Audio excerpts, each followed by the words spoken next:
Les données dont nous disposons jusqu'à présent, et je tiens à le souligner, elles sont préliminaires, montrent que le candidat du FSNC, Issa Chiroma Bakari, arrive en tête, suivi du président sortant Paul Biya, bien après les autres candidats.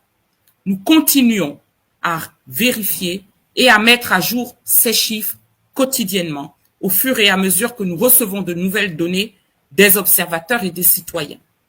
Si vous disposez de PV authentiques ou d'informations crédibles, merci de les soumettre directement sur www.disoap.com. Je tiens à insister. Il circule beaucoup de fausses informations. Ne soumettez que les données que vous avez personnellement collectées. Notre système détecte automatiquement les documents falsifiés par intelligence artificielle et ces documents seront rejetés.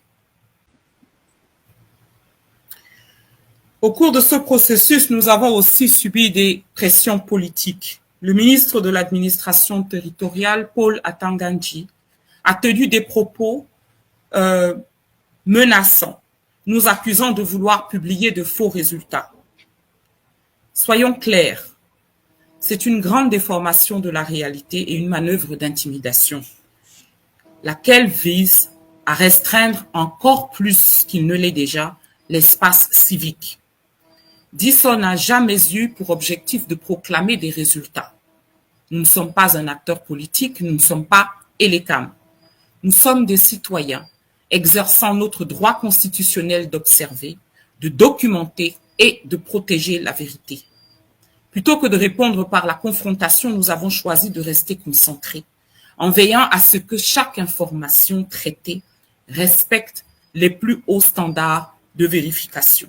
Aujourd'hui, nous pouvons confirmer que nous avons reçu des résultats provenant de milliers de bureaux de vote à travers le pays. Notre système est toujours en cours de traitement et de vérification croisée des procès-verbaux, des photographies, des notes de pointage, des fiches de pointage originales. Comme vous le savez, pour beaucoup d'entre vous, Diso est une initiative citoyenne. Cette initiative a été conçue de bout en bout pour garantir la transparence et la vérité dans nos élections. Les dernières élections présidentielles de octobre 2018 nous ont laissé un goût d'inachevé dans la bouche. Si les débats devant le Conseil constitutionnel ont permis d'établir que nous ne pouvions pas, avec confiance, considérer les résultats soumis à la sanction du Conseil constitutionnel par la Commission nationale de recensement général des votes comme le reflet fidèle de la volonté des Camerounais, nous ne savions pas quel était ce reflet fidèle, nous ne savions pas quelle était la vérité. Nous savions que ce que nous avions vu n'était pas vrai, mais nous ne savions pas quelle était la vérité. Et nous avons donc construit Diso, non pas comme une plateforme politique ou comme un projet de l'opposition, comme on aime l'appeler ici, mais comme un outil national destiné à tous les citoyens, quel que soit leur bord, pour observer, enregistrer et protéger la vérité du fait. L'ambition était d'être en mesure de vous annoncer à la sortie des urnes le soir du 12 octobre ou le 13 octobre un rapport préliminaire.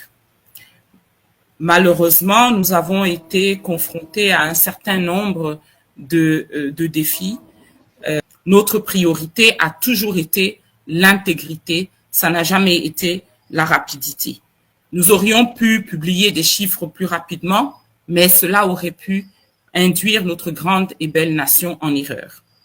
Nous n'avons donc pas publié des chiffres dans lesquels nous n'avions pas une confiance absolue et aujourd'hui, j'espère que les impatients parmi vous sauront comprendre que cette précipitation n'est pas notre façon de faire. Une des choses qui circulent, une des informations qui circulent actuellement sur les réseaux sociaux, c'est qu'il faut avoir 31 000 procès-verbaux pour être en mesure d'estimer ce qu'a pu être la volonté des Camerounais le 12 octobre. Ceci est inexact. En utilisant des méthodes scientifiques qui sont connues, des méthodes de statistique inférentielle, on peut définir un échantillon représentatif de bureaux de vote dans lesquels les observateurs rendent donc compte du déroulement du scrutin dans un premier temps et du décompte dans un deuxième temps. Et cela suffit si nous avons un échantillon d'une qualité suffisante pour produire des résultats on peut produire des résultats avec une marge d'erreur de 1%. C'est ce qui a été fait dans plus de 170 élections dans le monde ces 30 dernières années. C'est ce qui a été fait au Sénégal l'année dernière. Il n'est donc pas nécessaire d'avoir l'ensemble des procès-verbaux, mais il est nécessaire d'avoir un échantillon représentatif de bureaux de vote. Pour que notre technologie fonctionne correctement, nous avions besoin des données sur les bureaux de vote et sur le nombre d'électeurs inscrits par bureau. Ces informations essentielles ont été mises à la disposition du public seulement lundi dernier, moins d'une semaine donc avant le vote. À la fin, en nettoyant toutes les données, nous avons constaté un certain nombre d'incohérences entre les totaux régionaux et les chiffres nationaux publiés par Elecam. Malgré ces obstacles, nous avons persévéré parce que nous croyons que le Cameroun mérite la transparence. Alors, chers amis, à la suite de ce qu'a dit Maître Michel Ndoki, je vais apporter une précision. C'est-à-dire, on n'a pas nécessairement besoin de compiler les 33 000 procès-verbaux ou bien encore des 31 000 procès-verbaux pour pouvoir savoir qui est le vainqueur provisoire de cette élection présidentielle. Vous comprenez? Parce qu'au Cameroun, il y a ce qu'on appelle les régions clés. C'est-à-dire que lorsque vous avez gagné l'élection dans ces régions clés-là, vous êtes très bien parti pour être au top des tendances. S'il vous plaît, bonjour. S'il vous plaît, faites comme ça. Likez, je vous en prie. Merci. Donc, il faudrait savoir que sur les près de 8 millions d'électeurs au Cameroun, 3 régions, je dis bien 3 régions, c'est-à-dire le centre, le littoral et l'extrême nord, concentrent près de la moitié du corps électoral camerounais. Le corps électoral, ce sont les 8 millions d'électeurs. Et si on descend au niveau départemental, c'est-à-dire les 58 départements, le Cameroun dispose de 58 départements. Vous comprenez? Ça voudrait dire qu'au niveau départemental, il y a 12 départements qui représentent 80% des électeurs. Le reste du pays peut peser environ 20%. Autrement dit, les tendances nationales se jouent sur quelques régions clés. Comme je vous l'ai dit plus haut, c'est-à-dire dans le Vouri, dans le Foundi à Yaoundé, dans le Djamari dans le Grand Nord, dans le Mayo-Dania dans le Grand Nord, dans l'Anvina, toujours dans le Grand Nord. Et vous pouvez continuer. Donc, c'est là que tout bascule. C'est là que tout bascule. Regardez bien, selon les données officielles de l'élection Cameroun, de la présidentielle de 2026, au centre, c'est-à-dire que à Yaoundé, dans le grand centre, il y a 1 400 071 272 électeurs. Au littoral, il y a 1 326 839 électeurs. À l'extrême nord, il y a 1 242 151 électeurs. À l'ouest, il y a 884 354 électeurs. Au nord, il y a 887 464 électeurs. Au nord-ouest, il y a 625 233 électeurs. Dans la Damawa, il y a 504 622 électeurs. Dans le sud-ouest, il y a 426 314 électeurs. À l'est, il y a 389 590 électeurs. Au sud, il y a 318 186 électeurs. À l'étranger, c'est-à-dire dans la diaspora, il y a 34 411 électeurs selon les données officielles de Elections Cameroun, ce qui totalise un total de 8 10 464 électeurs. Donc, sur cette base, Vous devez donc savoir que les États clés ici, comme je vous le dis, il y a le Vouri, il y a le Fundi, il y a la Benue, il y a le Djamare, le Mayo Danaï, le Mayo Tanaga, l'Anvina, le Logon et Chari, et tout, etc.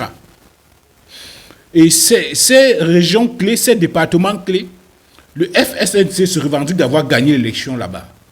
Il faut voir les tendances, ce qui se dit ce